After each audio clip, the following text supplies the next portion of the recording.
To be able to serve in this role has really been the honor of a lifetime. Likewise, if I am able to serve, I would love to serve the people of Florida. This is my home state now and has been for 3 years. This is where Eric and I live. And truly to have that opportunity, I think would be incredible. No one knows better than I do the America First agenda or the goals of Donald Trump in the coming 4 years. So if I am asked, I would love to consider it, but I have yet to have a conversation with Governor DeSantis, so we will have to see.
U.S. President-elect Donald Trump officially announced on Wednesday he is nominating Senator Marco Rubio to be Secretary of State.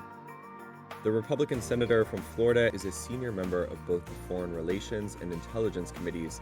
In the past, he and Trump have often clashed on foreign policy, with Rubio calling for more assertiveness on the international stage and Trump pushing for restraint. However, Rubio has softened his views in recent years to align more closely with Trump, and the billionaire has shown an inclination to make personal loyalty a central requirement for administration posts. That has left big questions about the type of diplomat Rubio will be. Rubio is arguably the most hawkish option on the shortlist for the post and is known as a hardliner on China. He was sanctioned by Beijing in 2020 over his stance on Hong Kong following democracy protests.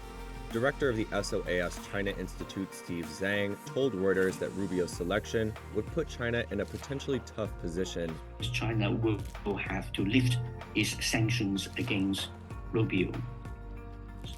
Otherwise, they cannot talk to the US Secretary of State, which is simply not an acceptable situation for either country to be in.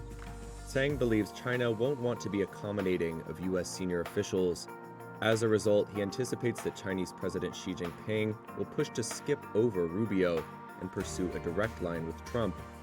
I think what we are going to see as a result is that the Chinese government are likely to put Xi Jinping to engage directly with Donald Trump much more than has happened under the Biden administration.